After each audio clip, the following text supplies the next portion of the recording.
Hola, mi nombre es César Gabriel Gopar Contreras. Soy alumno del Instituto Tecnológico del Valle de Atlán de la carrera de Ingeniería en Energías Renovables. Este video es para la materia de Óptica y Semiconductores 1, impartida por el ingeniero Jorge Adrián López Rivera. El tema que vamos a hablar es dispositivos IGBT y GTO. Esta videoexposición vamos a hablar de características, definiciones y aplicaciones. Y también vamos a hablar la importancia que tienen estos dispositivos en las energías renovables. Sin más por decir, vamos a ello. Bien, ya estamos aquí en dispositivos GTO y los dispositivos IGBT. Vamos a ver una definición. El GTO es un dispositivo de electrónica de potencia que puede ser encendido por un solo pulso de corriente positiva en la terminal, puerta o gate, pero en cambio puede ser apagado al aplicar un pulso de corriente negativa en el mismo terminal. Es una definición como muy básica, pero es en general. Los IGBT es un dispositivo semiconductor que se aplica como un interruptor controlado en circuitos electrónicos de potencia. Así es como que la más general sus definiciones. Así son sus definiciones por lo general. Bien, vamos a ver el símbolo. El GTO está comportado por un ánodo, una puerta y un cátodo.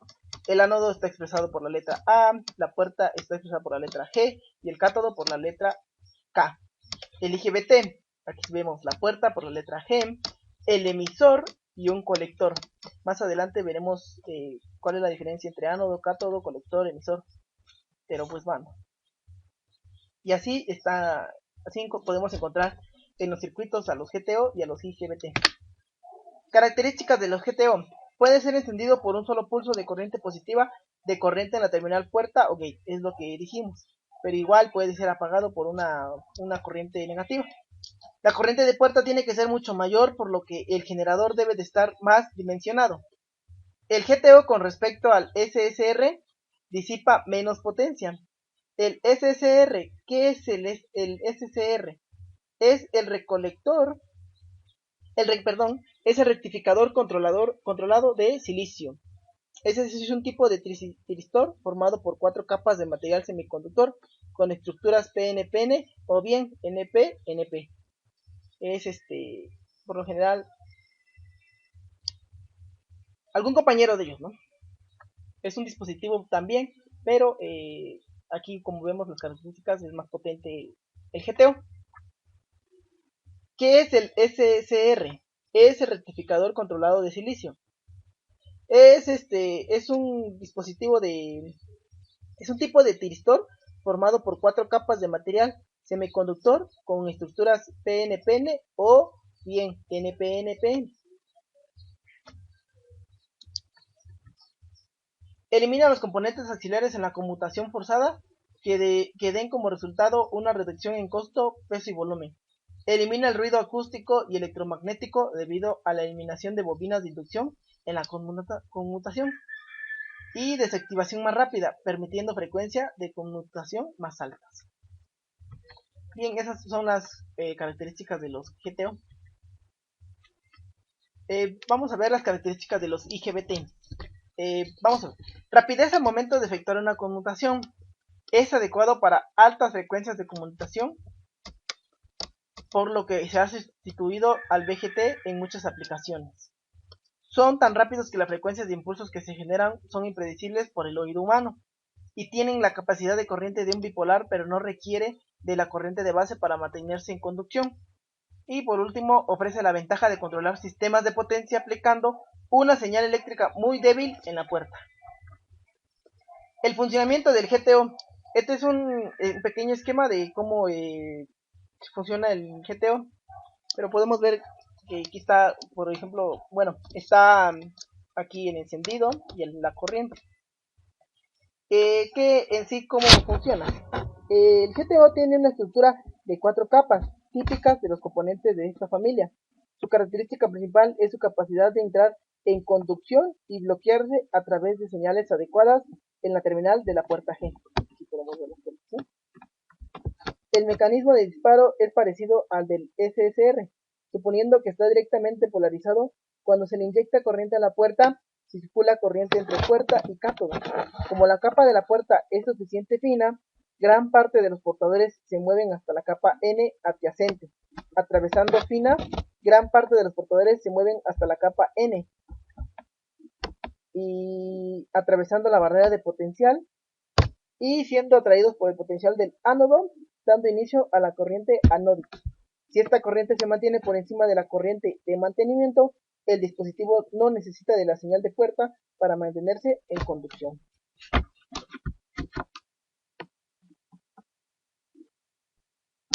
El funcionamiento del IGBT es tensión positiva y en términos simplificados se puede analizar el IGBT como un MOSFET, en el cual la región N negativa tiene su conductividad modulada por la inyección de portadores minoritarios, es decir, los agujeros, que tienen su conductividad modulada,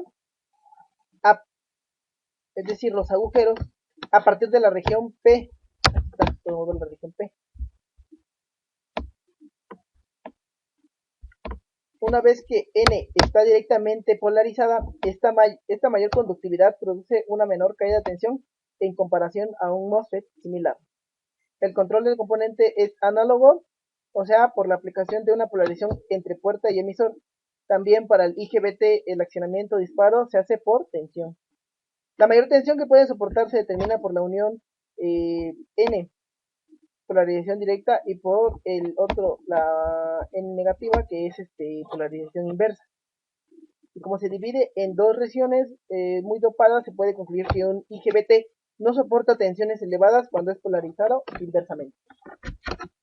Las aplicaciones de los GTO: control de motores asíncronos, inversores, rectificadores, soldaduras al arco, control de motores tracción eléctrica, troceadores y convertidores. Y las aplicaciones de los IGBT: control de motores, sistemas de soldadura, iluminación de baja frecuencia y alta potencia. Están presentes en la circuitería de los automóviles, trenes, metros, autobuses, aviones y barcos. En los electrodomésticos del hogar mediante la interconexión de diversos LGBT.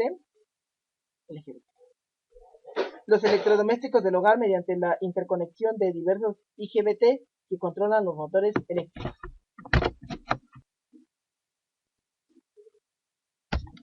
Para poder concluir, podemos decir que en los últimos años la electrónica de potencia viene contribuyendo en el desarrollo de nuevas estructuras para el procesamiento de la energía.